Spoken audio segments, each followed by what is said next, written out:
All right. Welcome to the Ultra High Net Worth Clients Podcast. I'm your host, Chris Broadhead.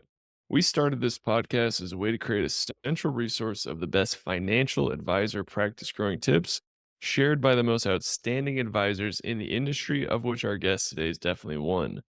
These outstanding financial advisors agree to be on the show and provide a ton of value for free, all in the hopes that our audience might learn from their words.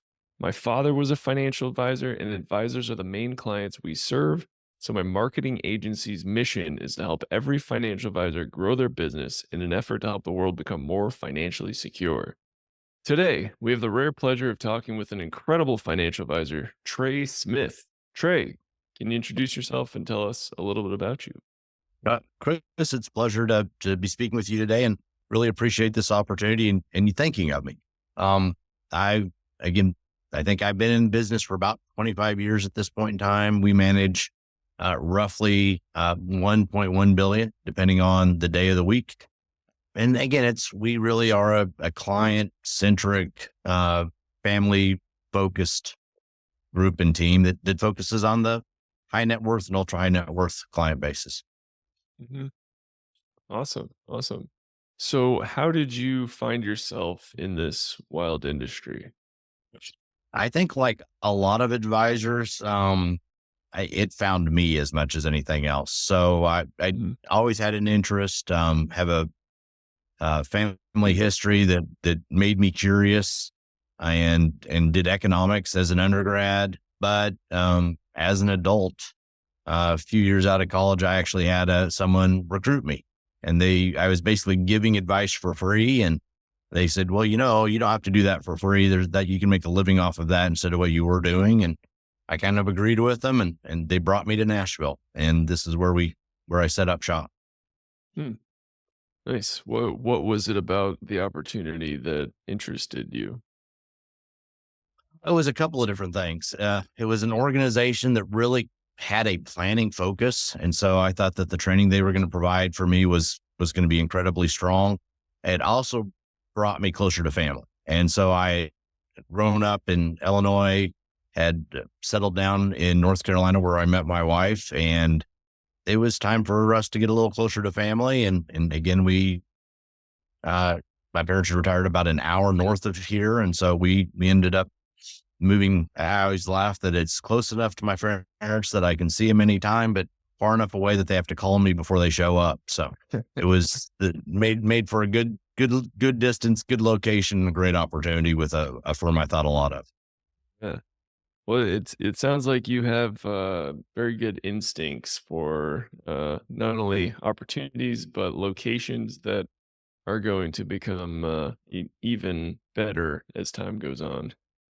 Nashville was a little different 25 years ago than it is today, but still had, again, for the folks that are here, it's still a very family focused community. And that's what we loved about it. What brought us here. Mhm. That's awesome. That's awesome. So, would you say that your practice kind of grew as Nashville grew? Did that did Was there any synchronicities there? Yeah, there's definitely some truth to that. And again, I think there were some cycles within my practice. So, um, I learned kind of as I was going through that, uh, what my space was going to be and figured out that the type of clients I liked. And when I truly figured out who I was the right fit for, then my practice really started to growing exponentially at that point. It again kind of focusing on the right people for who I am, um, made all the difference in the world. So definitely part of the city, but definitely part of kind of that realization as to, again, if you're authentic, it, it helps. Mhm. Absolutely. So, how did you go about finding uh, who or what type of client you were right for? Um, Again, part of that was conscious effort and a little bit of it was dumb luck, once again. So I always, yeah, again, I kind of have a family. I actually wrote a book on financial planning and again, kind of geared to what my family did to go over that. But planning was always a part of something I loved. And so it really was a part of finding the right niche of the people that the type of planning I wanted to do. was the right fit. And so for me, I'm a nerd at heart, and so I like education.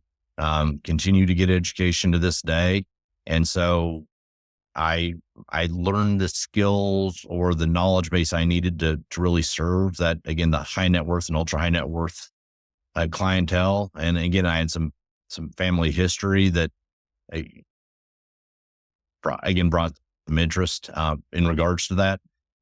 So I think that was part of it. And so first I kind of had to learn if this was the right industry. Then I had to gain kind of the knowledge um, to be good in the industry. And then I had really two clients, I think, that drove it home for me pretty early in my career. Um, one of them, one of them, I just, again, it's like they're still sitting here with me, and I think they'll always be with me as an advisor. The gentleman had gotten an unfortunate health diagnosis, and he looked me in the eyes and he said, "You're going to take care of my wife."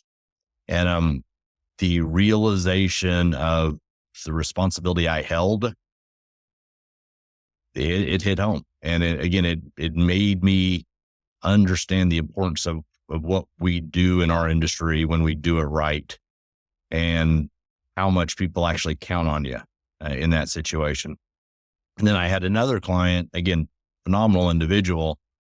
He just made me want to be better. So he stretched my skill set. He asked me all the right questions. He had been an executive for a large corporation here locally, a CFO.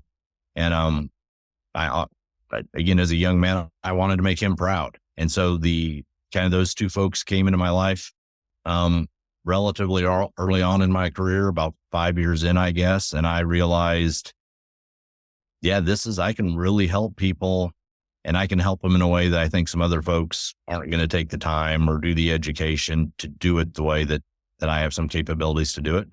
And I built a team around myself to assist me in that process. Hmm. Wow. So on this show, we interview financial advisors and some business owners as well. And I mean that's an incredible story, and like what an honor and a responsibility.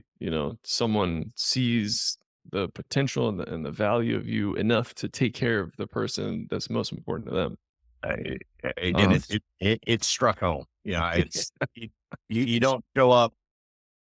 You don't show up the next day the same way after someone looks you in the yeah, eye, has that conversation with you. And so it changed me. yeah. This is officially bigger than me. This is officially bigger than me. I have other Yeah. responsibilities, and again, and you always knew it logically. I think, again, if you're ever going to be okay or good in this industry, you always know that you have them. But again, it just drove it home in a such a real way that, again, obviously impacted me. Hmm. Yeah. So we had a guest yesterday and a guest last week, and they had very similar stories. The theirs were actually their fathers passed away, and then a financial advisor came in and took care of their mom, and it so impacted them in a positive way that they became financial advisors Yeah. themselves. So it's like your story is very very similar. It's like yeah, like financial advisors, like very passionate uh advisors, you're like the Batman of finance. Now, again, that's a new one, but I'll take it, I guess. But yeah, I love it, man. And I can feel the amount of care and the amount of heart that's in this work Yeah. for you. So that's a beautiful thing. And that's, that's amazing that you met these clients and you left an impact enough on them to where they're like, yes, you're the one. Um, Yeah. that's awesome. That's awesome. So how exactly did you, like, when you were first starting your practice, how did you get on these folks radars? How did you get meetings? Yeah. So, So part of it's the institution I work with. And so we have the opportunity to receive internal referrals, uh, from our firm, within the space that we are. Uh, they get to select, who they refer to within the organization. So there was, again, I almost first had to prove myself internally to say, this is who I am and this is how I work. And I'm someone you can trust. Uh, as time has gone on, that it really has become a combination of, there's still obviously a part of my business that comes internally, uh, from those, again, from my teammates. But there's a part that comes from centers of influence that have see what I do and how I do it, and from clients who see what I do and how I do it, and again, want friends and family to have the same benefits that they provide. So it again, I'd say there's no one thing, but it all really did go back to figuring out who I was. So whenever I started to show up wherever I was showing up as me. And I could, again, I had clients, especially as you go up to the high net worth and ultra high net worth, I think they can sense very easily whether you're being authentic with them or not, or at least many of them can. Mhm. And I think that's differentiated me from some other folks as well. How do you, uh, how do you convey, uh, sincerity and that you're not blowing smoke? I think, yeah, again, and I think it's a little bit of cliche, but I think listening is, if you're not listening to them, if your first conversation is all about performance, all about what you can do and about who you are, now they know you're trying to, then it's about you. It's not about them. So I think there definitely is that side of it. So, but I also think that you also have to be able to listen and challenge. And so part of our role is to help them recognize where their blind spots are. And if I do have a niche, I think again, my running joke is I have smart clients. The people that are attracted to me are all highly intelligent people. Just isn't their specialty, right? This isn't their field. Um, and again, and so those are people that often are doing a lot of things right, or have done a lot of things right just by definition of being with me. And so it's being honest with them about, yeah, you're doing this well, but this is the thing that you have to get in touch with. And these are the things that you have to deal with. And often that's as much personal. That's part of, why are you building this wealth? Is it for your family? Is it for your kids? Is it for charity? What do you want your legacy to be? And when you start actually having those conversations and listening to what they say and show just interest in it, because you actually are interested in it, that they can tell, just like if you go out to see someone socially, it's not really that much different. You can tell the person that's there to tell you all about them and how important they are. And you can tell about the people that are actually interested in who you are as an individual. I think our roles is much the same. Mhm. Awesome, awesome. So, can you share common smart client blind spots that you're often pushing back on? Um, Risk is often a common smart person blind spot. They have a tendency to take way too much or way too little. Um, and so, yeah, the proverbial, they've kind of won the race. And so why are they taking the risk that they are? And again, and they don't understand that the risk they're taking often, especially if they've had a pretty good run or an extremely good run with a single stock and that, yeah, again, a company or something like that. Um, that can be a really big blind spot for them. And so you really do have to have the conversation of, all right, you're taking on this level of risk, and is this for your benefit, or is this for somebody else's, or are you just taking it on? Um, and for a lot of clients, that's a real surprise. Many clients, around, again, legacy and again, kind of with that next generation, how that's going to work. They all think they have it done, or many of them think they have it done, and very few of them actually have it done in the way it needs to be done. Um, they may have a good document from a tax perspective, but they don't necessarily have the planning that will actually allow the family to have a positive experience going forward. And so having those conversations are often a blind spot in regards to clients. Again, and then on the other side of the risk is that, man, a lot of clients, they don't feel that they have to take any risk. And that's not necessarily the case either. That again, there's generally a balance in there uh, because inflation's going to catch us all at some point. And again, depending on what you want to do from a legacy standpoint, most clients do want their wealth to build in real terms. And that takes more than, again, cash normally over long cycles. Mhm. Absolutely.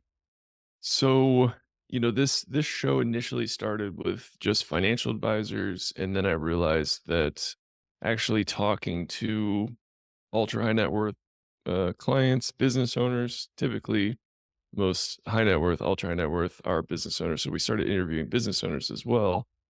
And I was surprised that a lot of them don't have financial advisors. I asked them point blank, typically at the end of the interview, I go, "Do you have a financial advisor?" Probably about 50% of them are like, "Yeah, of course I have a financial advisor." And then the other 50 are like, "No, I don't."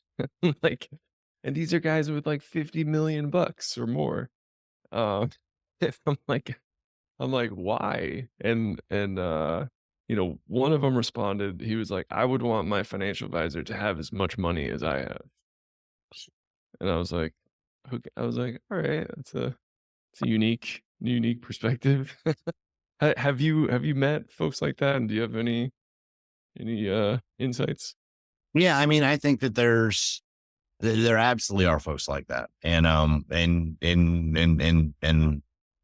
meet them, and now I work with some of them, and Mm, so a lot of them, again, and frankly, a lot of them can handle at least a large chunk of their financial life very well. They're handling a business, and again, they're highly intelligent people. I think a lot it goes back to um, having the conversation of, hey, what really is important? What risks do you want to take?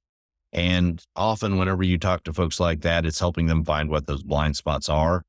And those people almost always have glaring blind spots. The other thing mm, that you can also do a lot of times with individuals like that is that you can talk to them about coaching, right? And say, again, for a lot of those types of clients, your role almost is as much as a financial advisor as a financial coach. And even if you are good, having a coach makes sense. Again, Tiger Woods has a coach. You know, Tom Brady had a coach. Not did he just not have, I mean, they have down to very specific levels of coaching to do very specific things. And so the better you are, that does not mean that again, you don't have our practice. We utilize a coach to make us better, right? We mhm, believe that having a set of eyes, uh, helping you to avoid those blind spots makes a world of sense. And whenever you start talking about, yeah, some of your sports idols have coaches, some of your professional idols, whether they tell you or not, they have coaches. And then often that's a blind spot in and of itself for them. mhm, That they don't think of it in terms of they think they have to do it themselves.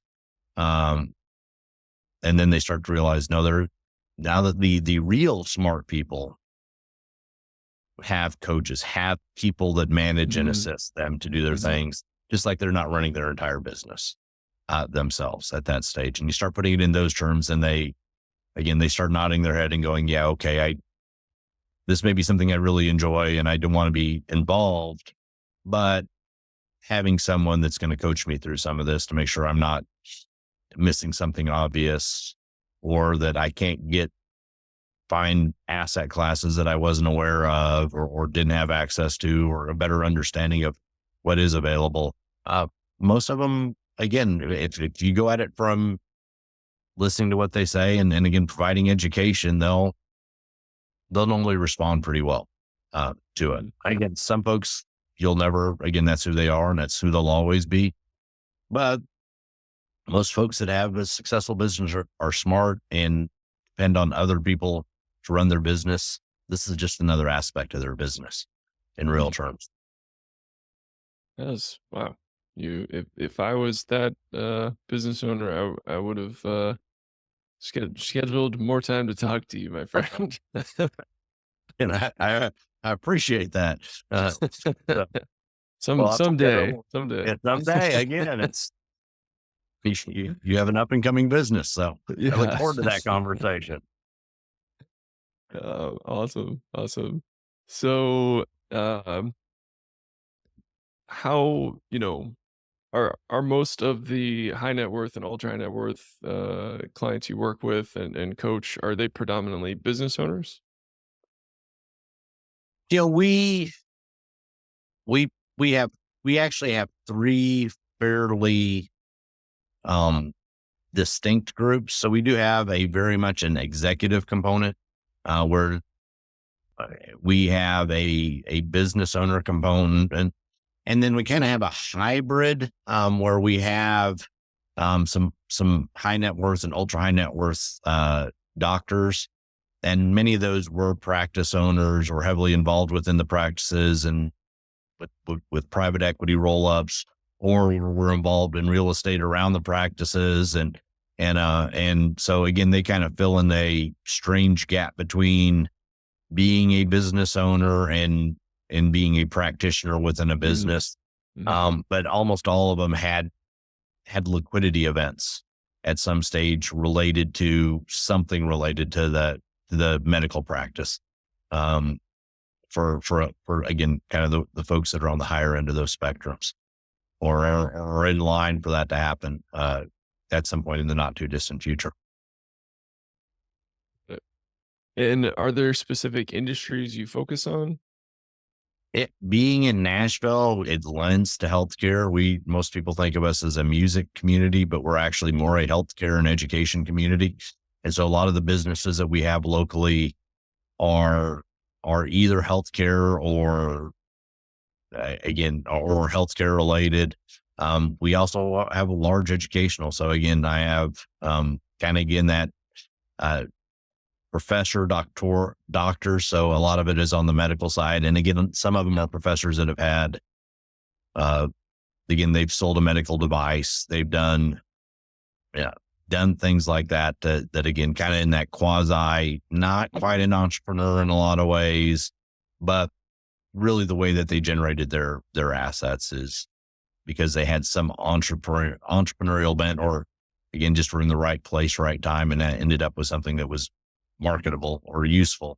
Yeah. And so those are again probably the key areas. Lots of medical in this marketplace, and again, and we have some other corporate entities that are obviously around it. But again, Mhm. Nashville's a huge healthcare community. Okay, got it. You guys predominantly focus on the Nashville geographic area? We're broader than that now, but my historically I focused on this area. We have clients in probably about half of the states at this stage, and so just from a geography standpoint, uh, Tennessee, Florida are probably our two primary. Texas seems to be a growing community of clients that we're starting to add to, and so we're nationally diverse. But if you ask me where I focus, um, it is it's in this market. Most of the referrals I get are coming, even if the people that are being referred to us are out of market.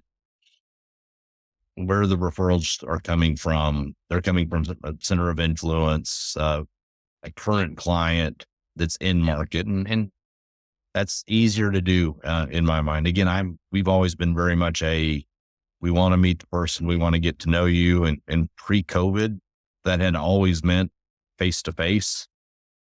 Now, again, I think we're having a great conversation here today over Mhm. Zoom, and so that dynamic has shifted how and who we're attracting, frankly, and who we want, who's attractive to us.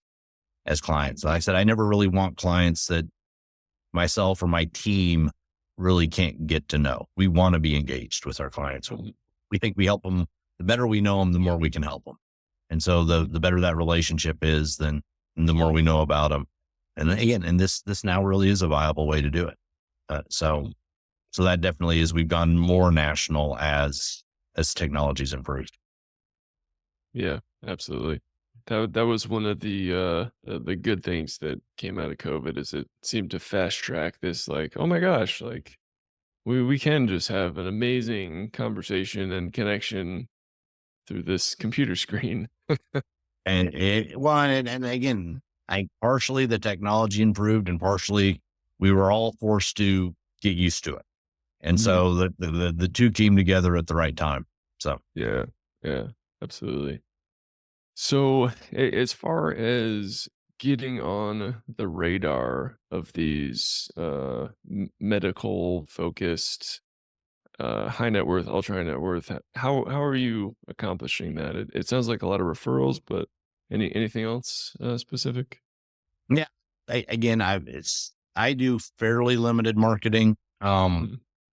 I do extremely limited marketing actually. So we are involved in some local nonprofits, and so that definitely raises our awareness in the community. And again, it's things that we and I personally believe in, that we participate in. I think that's incredibly important. If you're again, I don't think you should ever do that just for the purpose of marketing. It's stuff that I would have written a check to regardless.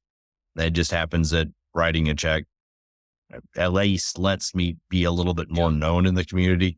As I mentioned, I've actually written a couple of books. I'll have another one, or at least a journal to go with one of my other books. And that's something that again uh, raised my presence in the community. And so it's used and it's passed around a fair amount within it. So we don't do again, partially I think it's the type of people we want to attract. We want to attract people that will like. We're kind of at that. We're fortunate to be at the stage uh,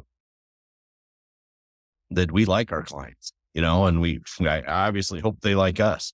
But but so kind of that friends, people within the group, people that know us and know that the client would be a good fit for us. That really is it's a natural marketing thing for us. Like I said, um, I want to attract the people to our practice and are going to appreciate what we do for them. And I want to appreciate them as human beings. And so we find that style of marketing really works well. So whenever getting our name out, it really is more about, so if someone sees us or hears our name, they've had a way to identify us, not necessarily to draw anybody in from anything we're doing from a marketing standpoint. It's more of so they just have another touch point to know who we are. And I've written, again, similarly, I've written articles and Investopedia and CNBC.com and those types of things as well for similar purposes. Mhm.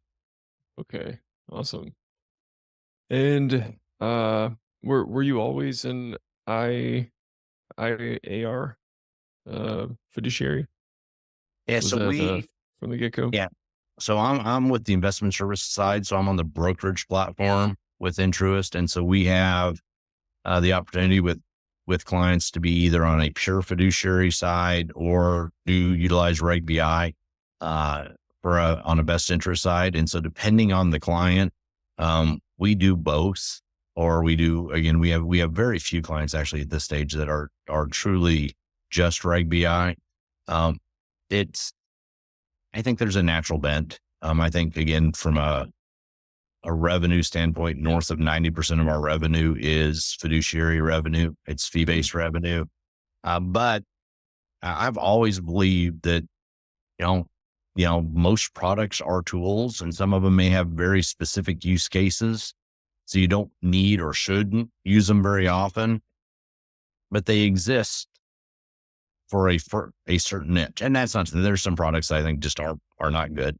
But as a general rule, um, I think having some flexibility to either be strictly on that fiduciary platform is great, but having a little flexibility that say, hey, look, here's something that really is the right fit for this client, and it's not the right fit for his fiduciary platform. And so we have a great balance of that. Like I said, 90+% of the time, all of our revenue is all generated on a fiduciary side, but sometimes the transaction is just the right thing to do for a client, and not charge an ongoing fee once you've completed that transaction. So Mhm. Yeah. Got it. Got it. And then, w were you always with Truist or were you, I started with American Express Financial Advisors back in the day, and so they were who recruited me and brought me to Nashville, and they're that again. And I'm not familiar. I'm not saying anything negative about them at all at this stage, but they changed their platform. I think I was a year into their process, but at the time, 25 years ago, and in my opinion, they did financial planning phenomenally well. And so if you were starting in the industry, they did a great job of bringing you and training you to be a financial advisor, training you how to do planning. Um, I think again, a lot of the industry actually does a pretty good job of it now, but back then they were one of the first that their primary focus was you did a financial plan. And they did a great job of training. There was a bunch of us that came out that back in those days that have gone on to have successful careers. Few still there, most of us at other institutions at this stage. Mhm. Awesome. And can you talk about the importance of being independent for the, success of your, career and the growth of your practice? Yeah, so we are affiliated with Truist Well, and again, I'm kind of in that nice space that we're affiliated with basically the sixth largest bank in the U.S. So we again, for me, like I said, I think there's always that spectrum of where you are within an institution, what the institution you're dealing with is. I think this is kind of the perfect space for our organization. We have the ability to very much act like a boutique wealth house where uh, we really do get to customize down to an individual client level exactly what we want to do and how we do it. The firm gives us, again, the bandwidth and the grace to do that. Um, they provide for the client some safety that they know that there is an institution that's large and backing us, which a lot of clients like. And additionally, it gives us the resources of a very large financial institution. So we are very much a small shop in a big house. And that again, so far that's been the best mix that I can imagine.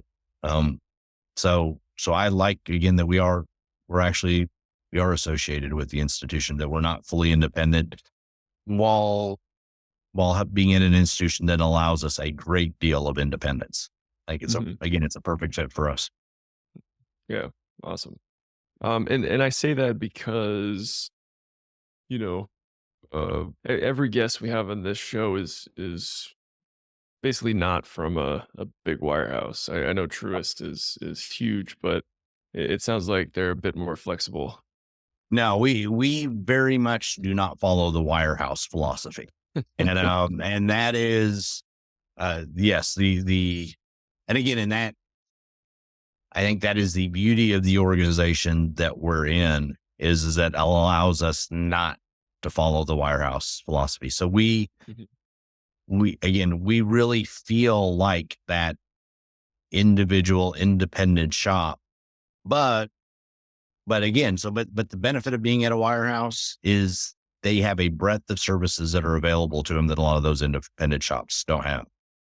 We are that perfect fit in the middle, at least from my perspective, is that we have everything we want that a wirehouse has, but we have a lot of the independence um, to do what we want to do as if we were fully independent. And so our firm has been great in that way to allow that type of flexibility, but also the type of support you want. within this environment. It's definitely not a fit for everybody. Again, we are affiliated with the financial institution, so and we have regulatory hurdles and those types of things that an independent shop doesn't have to go through. But for who we are and who we've been, at least up until this stage, it's been a great fit. And so, but yeah, no, you would not confuse my operation with a wirehouse operation on any given day. And so it's like I said, those folks I feel sorry for most days. So, um, Yeah. No, the fact that you're talking to me right now is says it all. it's better than all, right? It's Yeah. Awesome, awesome. So we are coming towards the end of the interview. I appreciate you going over with me. This is great. You're a wealth of knowledge, and you convey things very clearly, and in an engaged way. So I appreciate your time, sir. well, appreciate the My opportunity once again. Yeah, yeah. My second to last question is, as a successful financial advisor, like one of the most important things is succession. Like Mhm. what what's going to happen with your practice? What's going to happen with your clients after you are no longer, day to day servicing them? Is that on your radar? Is that where are we in that process? Yeah, so I think it would be a shame to say I was a planner and that was not on my radar, right? I think if you want a hint, if you talk to a financial advisor and they say, "Oh yeah, do we do planning?" and they can't answer this question, then they've got a problem, right? But having said that, I am years again. I love what I'm doing, and again, I count my time in decades, not years at this stage. Um, but I do have, I think a great example of that is that generationally, I'm not I have two folks on the team that are older than I am, and uh, I have a significant number of people on the team that are younger than I am, and Mhm. they are being trained uh, to be prepared and frankly, and I think there is being prepared that eventually I will retire, but I have to be prepared in case I get hit by a truck tomorrow to do right by my clients, right? It Mhm. obviously would prefer to retire than be hit by a truck. But I think that that's something that's in. So we generationally, or we literally have staff members that are in every decade from 20 to 60. And so that's intentional. And so we Mhm. are looking for, and in different roles, people that are of different ages to carry that torch beyond. And we still, and we actively, again, some of those with some of our most important relationships, for example, we use some of those folks for the next generation. Now they're there. We have clients that are not going to retire before I do, and because they're the children of our clients and they're in their 20s. Well, I need advisors that are going to be closer to their age, and we're going to have to develop advisors younger than even the ones that are that age. And so, again, I'm developing a team, and I hope I've said it numerous times. It really isn't me; it really is my team. Again, the strength is my team. There's three advisors on the team, but I have a good group of folks that, again, generationally are coming up to take on additional roles to continue to grow. And again, in the advisor, again, we have someone that's a little older than me. We have me, and then we have someone that's well, quite a bit younger than me. And so that is all part of that planning process. And I have it staged out and always have a plan in place for, again, like I said, I hope it's retirement, but just in case something else was going to happen. I had that client that told me I had to take care of their wife. Well, from my perspective, that means that I have to put a team together if something were to happen to me to take Mhm. care of them. Mhm. And so that responsibility doesn't stop with me, in my opinion, because I hope that I have a lot, again, I hope all these clients out survive my tenure. And their families obviously will out survive my tenure. And so I have an obligation to them. And so no, I take that extremely seriously. I firmly believe in it. And you can see, like That's I fair. said, if you ever see a team picture, you'll see we're again, wide range of folks on the team. That's great. That's great. All right. And my final question, and you know, feel free to take it in any direction you would like. It's an open-ended question. The question is, and you may have touched on it in your last answer. What are you working towards? Yeah. For me, I think it's really simple. I was raised in it with a very similar format of add value. So anytime I engage, I try again. Anybody that listens to this gets something from it. Um, so from a practice standpoint, what I'm really focused on is creating a team and a legacy that has instilled in them the belief that every time they interact with somebody, personally or professionally, like again, I want this to be beyond just what they do whenever they're here in the office, that they want to add value and that they want to make the world a better place. And this is the way that we go about making the world a better place, or at least one of the ways that we can do that by how we engage with our clients. And if I can get that truly instilled, I think that creates a legacy I'll be very proud if that ends up being my legacy. And so that's what I'm working for to be. Um, I think that, and if we do that and execute that the way I think we will, obviously we'll continue to grow as a practice, and we'll be bigger 10 years than we have from now. And again, and that value economically will grow for the team as I hope it does for my clients as well. And so but if I can instill, again, add value, that covers, if you're adding value, I don't have to worry about ethics. If you're adding value, I don't have to worry about, are you doing the right thing? If you're adding value, I don't have to worry about, are you doing anything? Or, and again, and I think clients feel that it's important to us as a team that, that we're, that again, we don't want to waste their time. We want to make sure that we honor and help them become better, uh, financially and personally, whenever that's the right thing to do. Mhm. Awesome. And everything you have shared today would tell me you are well on that path, my friend, Thank and you. I'll enjoy watching you continue to grow and make your way down that path. Where can our audience find out more about you? Yeah. So LinkedIn is one of the easiest places to go. And again, you guys will have access to my LinkedIn, and that's probably the easiest. Uh, the bad news is with the last name Smith, you need to be, if you want to find me, otherwise, and you definitely need to type in Trey Smith and Nashville, with the hope. But LinkedIn is probably the easiest place, normally. And obviously you can search it within our firm. So if you type my name, Trey Smith and Truist, that'll pop up as well. So again, LinkedIn, um, Truist, and then again, if you type Trey Smith on a national, yeah, no, you'll get a lot of Trey Smiths out there. And so again, focus down into Nashville, and I'll probably be one of the folks that'll end up towards the top of that list most days. Hopefully, Yeah. towards the top of the list most days. Awesome. Trey, well, I supremely enjoyed talking to you, getting to know you.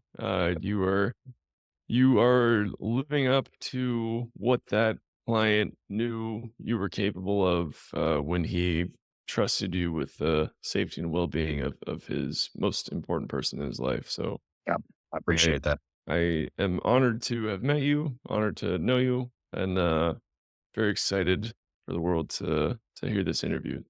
Right. And thank you again for this opportunity. I sincerely appreciate it. And again, great interview. Thanks. Thank you. Thank you very much. And to all our listeners out there, thank you so much for tuning in and keep on growing out there, everybody. See